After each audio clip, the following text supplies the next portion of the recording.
इंतज़ार news channel में आपका स्वागत है। मैं हूं ज़हीरुद्दीन। हम इस वक्त मौजूद हैं एमडी रोड स्थित मुस्लिम मुसाफिर खाने में, जहां पर मेयर के लेके कुर्सी को काफ़ी विवाद चल रहा है और काफ़ी मुस्लिम धार्मिक लोग यहां से फिर वहां होटल में गए थे और वहां पर जानने की कोशिश करी, पार्षदों से मिलने की कोशिश करी गई और विधायकों से मिलने की कोशिश की गई। आखिर कोई सामने नहीं आया। उसको लेके आज यहाँ स्ट्रेटजी तैयार की गई। जैसे मेरे पीछे देख सकते हैं, प्रेस कॉन्फ्रेंस जारी है। उसके बाद उनकी राय को निकल के आती है। वो आंदोलन की धमकी दे रहे हैं। आप देखते हैं आंदोलन कितना कामयाब होता है। कैमरामैन आदिल खान के साथ में ज़हीरुद्दीन। फॉर्म है उसका प्रतिनिधित्व करने गए थे आप। हाँ, ना तो विधायकों ने मिलने दिया, ना उन पार्षदों ने भी आपको तरजीह। नहीं पार्षद सामने नहीं तो गए तो मिलने थे ना। मिले ही कहाँ, मैंने बहुत पहले रोक दिया, 4 किलोमीटर पहले रोक दिया। ऐसा किलोमीटर पहले रोक दिया। अगर ऐसी बात थी कि अगर पार्षद नहीं मिलने देना चाहते, इतनी बड़ी फोर्स को कोई खड़ा किया वहाँ पे देखिए कितनी बड़ी फोर्स, पुलिस और फोर्स को डाला। अगर ये प्रशासन को और सरकार को इस बात पर खुशफहमी है तो सबको खुला छोड़ दें। ये बाड़े में चुने हुए लोगों को बाड़े में बंद क्यों किया गया है? क्या चुना हुआ प्रतिनिधि, क्या प्रजातंत्र में इस तरह से बाड़े में बंद होता रहेगा? प्रजातंत्र ऐसी ही चलेगी? चुना था जब जिस तरह से चुनाव होता है, चुनाव के बाद ही बाड़ेबंदी क्यों शुरू हो गई है? ये प्रजातंत्र का घोर अपराध है कि नहीं? ये हो रहा है कि नहीं हो रहा? और उसका जवाब करें, मिलना नहीं चाहते तो इतनी बड़ी फोर्स को क्यों लगा दिया? यहाँ से हम निकलना चाह रहे थे, यही फोर्स लगी हुई थी। किसको डर है? उनको डर नहीं है ना हमें डर है। हम कोई फोर्स सिक्योरिटी लेके नहीं चल रहे हैं, सरकार सिक्योरिटी लेके चल रही है। सरकार को डर है। और ये महेश जोशी जी ने कहा है, मैं मीडिया से साफ कह रहा हूँ, महेश जोशी जी कह रहे हैं, बाकी लोग भी कह रहे हैं कि 4-5 मेरे अगर पार्षद भी अगर बिदक गए तो उनकी इज्जत चली जाएगी और जाएगी। वो जो जनता यहाँ जिताना जानती है वो हराना भी जानती है। आप ये नहीं मानते कि आप देर से जाएंगे? नहीं मानते। प्रजातंत्र में देर कभी नहीं होता है। बातचीत पहले इलेक्ट्रल इसमें कभी कोई देरी नहीं होती है। इतना समझ है कि कांग्रेस को समझ जाना चाहिए कि कांग्रेस ने अपना थ्रेशोल्ड क्रॉस कर दिया है। अभी तक जो सरकार जो बनी है, उन्होंने अभी तक अपनी बात को पूरा नहीं किया। आप आरपीएससी का मामला आज ले लीजिए, चाहे जो भी हुआ है अभी तक, जो डबल एजी का मामला, जो भी अभी आपने दिया क्या है? जिसका वोट का परसेंटेज सबसे ज्यादा रहा है उसको आपने क्या दिया है? अभी जनता पूछेगी। अब ये जनता के जो भी बड़े लोग हैं, हर बिरादरी के लोग, हर इसके लोग जग चुके हैं और हमारे बच्चे भी जगेंगे। आपको हम बता देते हैं, अगर ये खुशफहमी है या तो कांग्रेस को या कांग्रेस के विधायकों को, ये चारों विधायकों को वहां बोल दिया गया है साफ कि इसी मेयर को लेकर के आप घूमना, यही चारों एमएलए को जिताएगी। क्या ये मेयर, आप लोग जानते हो कि ये मेयर क्या जिता सकती है? चारों को नहीं जिता सकती है। जिताएंगे यही लोग जो यहाँ बैठे हुए हैं। और ये हमारे जो है बच्चे हैं, जो वहाँ जो पार्षद है वो हमारे हैं। आप इस बात को मत गलतफहमी मत रहिए, हमारे साथ हैं। क्या आप ये आह्वान करते हैं उन पार्षदों को मीडिया के मार्फत कि आप बहिष्कार करें कांग्रेस को वोट देने का? बिल्कुल, ये तो हमारा मौक़िफ़ है, हमारा नज़रिया है। और जहाँ तक सवाल है, उनको बाड़े में बंद रखा है, उनके मोबाइल ले लिए गए हैं, उनके मोबाइल स्विच ऑफ हैं, उनसे कांटेक्ट हो ही नहीं पा रहा। 4 किलोमीटर पहले पूरी फोर्स ने वहाँ बैरिकेटिंग करके रास्ता बंद कर दिया। यहाँ से एस्कॉर्ट के साथ 2 SHOs की निगरानी में ये कहा गया डीसीपी ईस्ट के ज़रिए से कि हम आपको लेकर के चलते हैं, वहाँ बात कराएंगे। तो एस्कॉर्ट क्यों लेकर के गए? जब वहाँ पुलिस अथॉरिटीज़ थी, उन्होंने कहा कि साहब नहीं, मिल नहीं सकते। वही कहते हैं, आज जो हमारे वोटों से जीत करके इस पोजीशन में आए हैं, आज उनको हमसे मिलने का समय नहीं है। फिर हमारा समय आएगा, आज उनका समय है, कल हमारा समय आएगा जब हम बताएंगे। अनवर साहब, आप मिल नहीं पाए, लेकिन मीडिया के थ्रू टीवी पे भी वो देखेंगे, अखबार भी उन तक पहुँचेगा। तो क्या आप ये आह्वान करते हैं उनसे कि आप जो है हमारी भावनाओं को और कौम की भावनाओं को ध्यान में रख करके कांग्रेस का बहिष्कार करें? क्या इस सबको आप आह्वान करते हैं? बिल्कुल होना चाहिए कि जब चीफ मिनिस्टर है, ऐसे क्रिटिकल स्टेज के अंदर चीफ मिनिस्टर पेन नहीं ले रहे हैं, पीसीसी हेड पेन नहीं ले रहे हैं, उनकी और दूसरी जो अथॉरिटीज़ हैं वो बातचीत कर रहे हैं। रात तक का तो ये नज़रिया था कि हम आपसे बातचीत करने को तैयार नहीं हैं। इतना रावणपना आ गया है, इतना खन्नास, इतने ऊंचे हो चुके हैं। हमने तो जोशी जी को भी ये बात कही कि हम आपके वोटर हैं, आप हमारे ज़रिए से अस्तित्व में आए हैं और आप भूल रहे हैं कि आपने राजनीति से संन्यास ले लिया।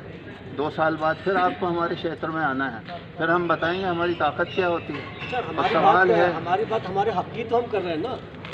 हम अपने हक की और इंसाफ की बात कर रहे हैं कि जब एक मेजॉरिटी है, प्रजातंत्र है, 29 जो है मुस्लिम पार्षद चुन के आए हैं। और जैसा कि अभी आपने कहा कि साहब क्या आप लेट होगा, हम लेट नहीं हुए, क्योंकि मेयर के डिक्लेरेशन से पहले भी JFU के मौजूद लोगों ने प्रतिनिधियों से, MNO से बात की है और ये क्लियर कट कहा है कि जयपुर के मुसलमान चूँकि 29 जीत के आए तो उनकी पुरजोर मांग है, डिमांड है कि मेयर मुस्लिम होना चाहिए। इससे कम में हम कोई बात भी कबूल नहीं करेंगे। शफी साहब, क्या आप जयपुर के अलावा कोटा और जोधपुर की नगर निगम के जो मुस्लिम पार्षद है उनको भी कांग्रेस का बहिष्कार करने के लिए आह्वान करेंगे? आपकी नाराजगी क्या हेरिटेज को लेकर ही है या पूरे राजस्थान को लेकर? हमारे फिलहाल तो लेकर जयपुर को ही है सर, जयपुर को ही, बाकी कोटा और जोधपुर भी है। देखिए, जोधपुर और कोटा है, वहाँ के लोग अलग इसको देख रहे हैं। वो भी ये चाहते हैं कि अगर मेजोरिटी में उनके पार्षद है तो वहाँ भी मेयर उनका बनना चाहिए, माइनॉरिटी का बनना चाहिए। ये जोधपुर भी बात हुई है, कोटा में भी बात हुई है, और ये जयपुर का आज का मैसेज वहाँ पूरे जगह जाएगा। और कि चारों जो है मेयर बन रहे हैं उसके अंदर क्या मुसलमान कोई वोट ले रहे हैं, मुसलमान के बिना पे वोट बन रहा है तो उनको कोई मुसलमान जो है वो उनको हक देना नहीं चाहते, इंसाफ देना नहीं चाहते, या छल छलावा और धोखा ही हमारे साथ होगा। तो हमारी ये भी मांग है कि जोधपुर या कोटा वहाँ भी मुसलमान मेयर को उनको कम से कम बनाना चाहिए था। वो नहीं बना रहे हैं। आपके पास में पार्षद के अलावा जो मुस्लिम कांग्रेस में जनप्रतिनिधि हैं, अध्यक्ष हैं, जनरल सेक्रेटरी हैं, क्या उनको भी आप इस्तीफा देने के लिए आह्वान करेंगे? देखिए, ये उनकी मर्जी है कि इस्तीफा देंगे नहीं। हम तो जनता के साथ हैं, जनता हमारे साथ में है। अगर हमारे वाजिब हक हमें नहीं मिले तो कल से हम आंदोलन की तैयारी करेंगे, धरना प्रदर्शन जो भी होगा हम सब शुरू करेंगे। तो अगर कांग्रेस डिप्टी मेयर बना देती है माइनॉरिटी से,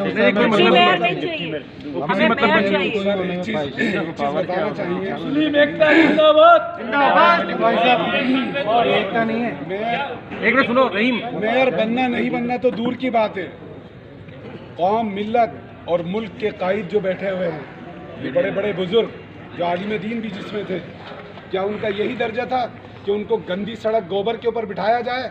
इतना नहीं कह सकते थे जो कायद है इस पार्टी के कि आप चलिए, ये हमारे मेहमान है, पुलिस से कहते हैं आप बैठ के बात करेंगे? क्या इतना भी दर्जा नहीं है मुसलमानों का? जलील किया जा रहा है, कोई माने नहीं रखता। मेरी नज़र के अंदर मेयर बनना कोई बड़ी बात नहीं है। आज जो जलील किया गया है वो लिखा जाएगा और उसका जवाब दिया जाएगा। राजस्थान में मैसेज जाएगा आपका इसका। Very good. और सबसे बड़ी बात ये है कि हमारे 2 विधायक वहाँ मौजूद थे, उनको शर्म आनी चाहिए कि हमारी मेजोरिटी की वजह से वो विधायक बने, वरना उनकी औकात नहीं थी कि वो विधायक बन सके। उसके बावजूद वो आए नहीं बाहर, वो बाहर नहीं आए निकलकर, उनको शर्म नहीं आई। वो सब इनके बुजुर्ग थे जो सड़क पे बैठे थे, वो इनके सब बुजुर्ग थे। एक क्या आके फोन पे बात नहीं कर सकते थे? वो अमीन कागजी साहब और रफीक खान साहब की मैं बात कर रही हूँ। मैं खैचरियावास और महेश जोशी जी की इसलिए बात नहीं कर रही क्योंकि वो एक बार को पार्शलिटी कर सकते हैं, लेकिन वो जो 2 बैठे हैं जिनके ऊपर ये ठप्पा लगा हुआ है कि हमारे हैं, वो क्यों नहीं आए निकलकर इन बुजुर्गों से बात करने के लिए? शर्म नहीं आ रही है कि आज हम बुजुर्गों को लेकर सड़क पे, गोबर की सड़क पर बैठकर आए? हम क्या वहाँ पर मारपीट करने के लिए गए थे या हम कोई हिंसा करने गए थे जो इतनी पुलिस फोर्स बुलाई थी? डर आपको था क्योंकि आप हमें आज भी गुलाम बनाना चाहते हैं। आपको आदत हो गई है 72 साल में हमको गुलाम देखने की, हमें आज़ाद देखना चाहते ही नहीं है आप लोग। तो अब उम्मीद करें कि आप में से कोई तो होगा जो फैसला बनेगा। नहीं, पूरी कौम फैसला पूरी। और सुनिए, हम आपको यकीन दिलाते हैं कि कोई असंवैधानिक कोई काम, गैर कानूनी काम और मुल्क के आइन को जरा सी भी ज़र्ब पहुँचे, ऐसा काम ये मिल्लत कभी नहीं करेगी। ना राष्ट्र की कोई एक संपत्ति की कील का नुकसान पहुँचाएगी। अमनो अमान से जो हमारे बुजुर्ग और जो आइन हमें इजाज़त देता है उसके अकॉर्डिंग हम अपनी नाराज़गी जाहिर करते रहेंगे। सर, कांग्रेस पार्टी तो दम भरती है माइनॉरिटी को खुश करने का, यही तरीका दम भरने का। गलत है वो फिर मिथ है, वो पूरा मिथ है। हाथी के दांत खाने के कुछ और होते हैं और दिखाने के कुछ और होते हैं। का गड़ा हुआ मिथ है और इसी डर से वो कहते हैं कि अगर ये करेंगे तो ये हो जाएगा। तो ये सब खेल अब 30 साल से खेला जा रहा है। ये पॉलिटिक्स 30 साल से की जा रही है और आप जानते हैं कि एक स्टेट से दूसरे स्टेट में जाते हैं क्या हालत होती है। अब ये आपको एक मैसेज दे दिया गया ना कि ये मेयर, इनको चार विधायक जिताने की कैपेसिटी अगर है तब तो मेयर बनाएंगे। 70 सालों से आप सब लोग कांग्रेस को आंखें मूंद के वोट देते आए, तो क्या सोच रखते हुए आप देते चले आए? क्यों दूसरा विकल्प आप लोगों ने नहीं सोचा? इसके बारे में आप लोगों की किसी की क्या राय है? विकल्प बना देता है, बनेगा। ये भी आप ऐसा नहीं कर सकते राजस्थान में विकल्प नहीं है। राजस्थान में विकल्प है और आने वाले टाइम में दिखेगा आपको। कम से कम साफ कहा जा रहा है कि जो कौम जिताना जानती है ना वो हराना।